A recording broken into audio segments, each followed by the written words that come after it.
Today, we are starting with one of the most essential and transformative skills, voicing.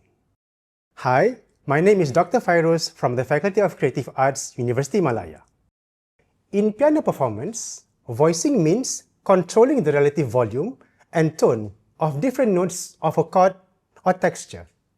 It involves understanding the function of each note, melody, harmony and bass, and interpretation. Let's start with a simple example. In Bach's Fugue in E flat major from Book 2 of Well-Tempered Clavier, the left hand introduces the subject. Listen to what happens to the subject when it is played by the right hand immediately after, and this is the subject.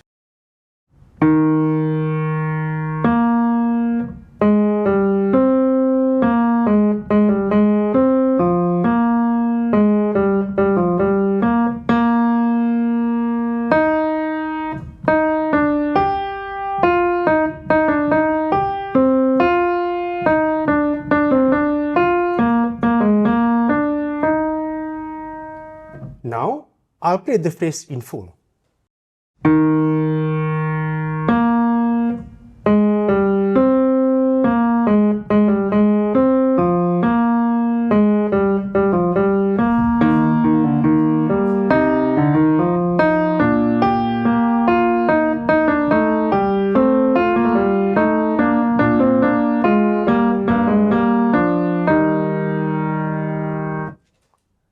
That subtle shift draws the listener's ear to the subject. It's not written explicitly, but it's there, and it's our job to reveal it. The next example comes from Beethoven Moonlight Sonata, Opus 27, number 2.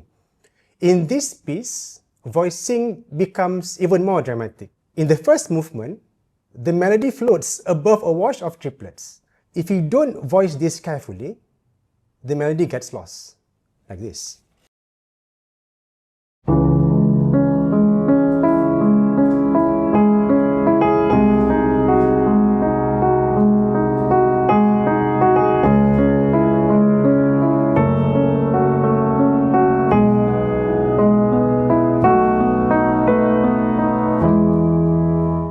Now, with proper voicing.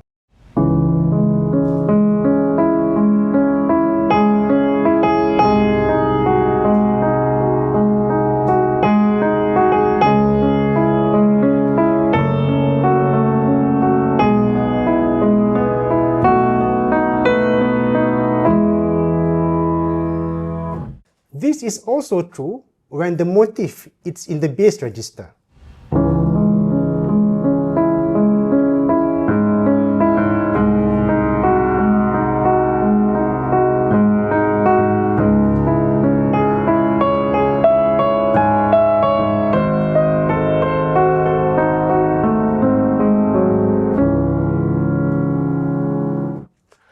Notice how the melody sings when I lighten the accompaniment.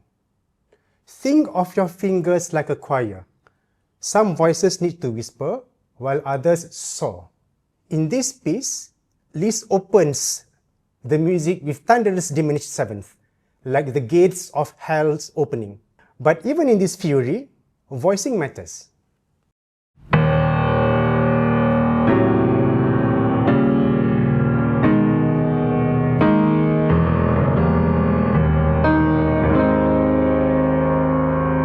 That was executed with little consideration for voicing. Now, I'll play this again with more consideration for the voicing.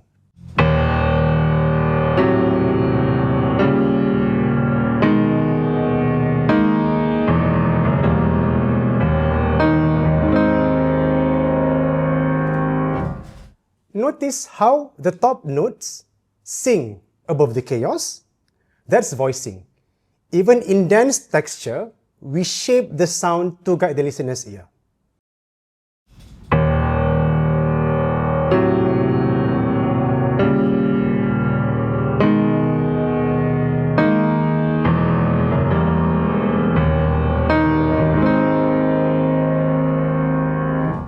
Also, notice how the emphasis temporarily shifted to the lower register. That's also voicing. For our last piece today, it comes from Ravel's Pavan for the Dead Princess. Ravel opens the piece with ancient elegance of traditional Spanish dance, but listen closely. Voicing becomes orchestral. The melody must float above the lush harmonies like a solo horn over strings.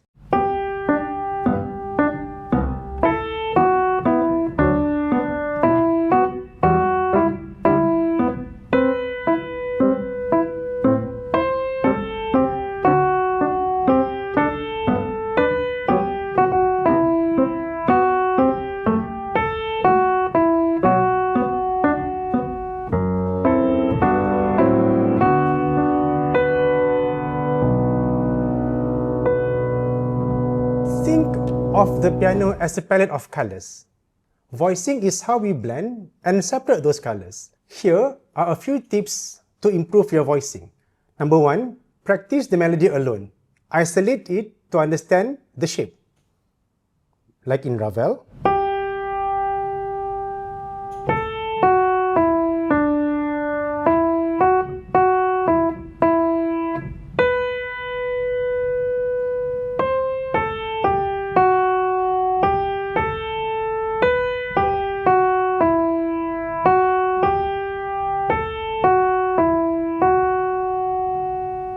Number 2, play the accompaniment with feather-like touch.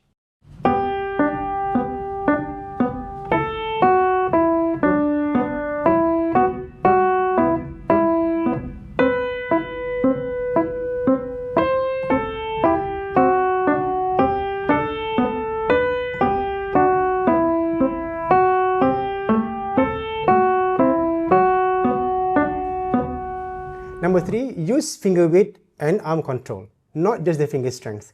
This comes with a lot of practice and the use of different positions of your finger and hand on the keyboard. And last but not least, this is very important. You need to record yourself because sometimes what you hear while playing isn't what the audience hear.